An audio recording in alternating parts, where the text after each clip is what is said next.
আমি চাই প্রতিহিংসার রাজনীতি থেকে মানুষ বেরিয়ে আসবে। মানুষের যে নৈতিক অধিকার রয়েছে সেই নৈতিক অধিকারগুলো তারা তাদের প্রাপ্য বুঝে নিবে এবং আসসালামু আলাইকুম ওয়া রাহমাতুল্লাহি ওয়া বারাকাতুহু। প্রিয় বরজশবাসী, আপনারা কেমন আছেন? আলহামদুলিল্লাহ। আপনারা সবাই ইতিমধ্যে অনলাইনের কল্যাণে জেনেছেন আসন্ন ত্রয়োদশ জাতীয় সংসদ নির্বাচনে হবিগঞ্জ 4 সোনারগড় মাদক ধর্মের লোক আছে এবং ধর্মীয় বিভিন্ন মতাদর্শের লোকও আছে। তা আমার পক্ষ থেকে আমার যে লক্ষ্য এবং উদ্দেশ্য, আমি চাই প্রতিহিংসার রাজনীতি থেকে মানুষ বেরিয়ে আসবে।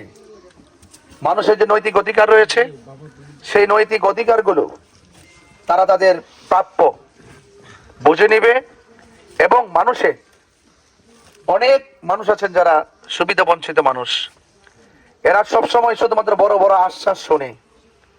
মূলত যে আশ্বাস যারা দিচ্ছেন তাদের প্রতি কিন্তু ওই অধিকার হারা মানুষগুলো বিশ্বাস হারিয়ে ফেলছে। কথা বলেন ঠিক কিনা? তাদের বিশ্বাস ফিরিয়ে দিতে হবে, তাদের অধিকার ফিরিয়ে দিতে হবে এবং সত্যিকার অর্থেই সম্প্রীতির মাধ্যমে চোরারঘাট এবং মাধবপুরকে সাজাতে হবে। এখানে আমরা বড় বড় লেকচার, অনেক কথা আমরা শুনি, অনেক কথাই আমরা জানি, বাট ইসলামী মূল্যবোধ যদি সঠিকভাবে কেউ ধারণ করে তাহলে বিশ্বাস করি যে যে ধর্মের বর্ণের হোক না কেন প্রত্যেকের অধিকার সে সুষম বন্টনীতির আলোকে সে তার প্রাপ্যটা বুঝে নিতে পারবে।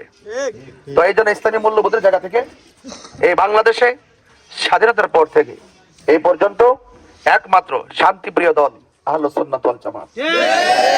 আপনারা দেখেছেন মাজার ভাঙচুর হয়েছে, প্রায় 90টি মাজার ভাঙচুর হয়েছে, লাশ পুড়িয়ে দেওয়া হয়েছে। তো এটা তো ভালো সংস্কৃতি নয়। আমি মনে করি একটা লোক মারা যাওয়ার পরে তার বিচার করবেন আল্লাহ তাআলা। কথা বলেন ঠিক কিনা? আজ দুনিয়া থাকা অবস্থায় কেউ যদি কোনো কটূক্তি করে, আমাদের দেশের ধর্মীয় আইন আছে, ধর্ম অবমাননার আইন আছে, সেটার জন্য প্রশাসন তাকে গ্রেফতার করে বিচার আওতায় আনবে। তাই বলে আমরা যেভাবে প্রতিহিংসার বশবর্তী হয়ে আপনি একটা রাজনীতি দল করবেন, আরেকজন আরেকটা করবে, এই যে প্রতিহিংসার বশবর্তী হয়ে তাকে মেরে ফেলতে হবে, তাকে খুন করে ফেলতে হবে, খুন গুম এবং রক্তের রাজনীতি থেকে আমাদেরকে বেরিয়ে আসতে হবে।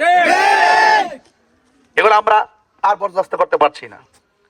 আমি মনে করি রাষ্ট্রীয় যন্ত্রের একটি গুরুত্বপূর্ণ জায়গায় যদি আহলে সুন্নাত ওয়াল জামাতের প্রতিনিধিত্ব থাকে, ইনশাআল্লাহ এই রাষ্ট্রের ক্রাইসিস মুভমেন্ট গুলো দায়িত্বহীনভাবে মোকাবেলা করা সম্ভব। আপনি যে কোনো দল করতে পারেন, কিন্তু আপনি মানুষ, তো মনুষ্যত্ব নিয়ে এগিয়ে আসুন এবং মানুষের দরে মানবিকভাবে এগিয়ে আসুন।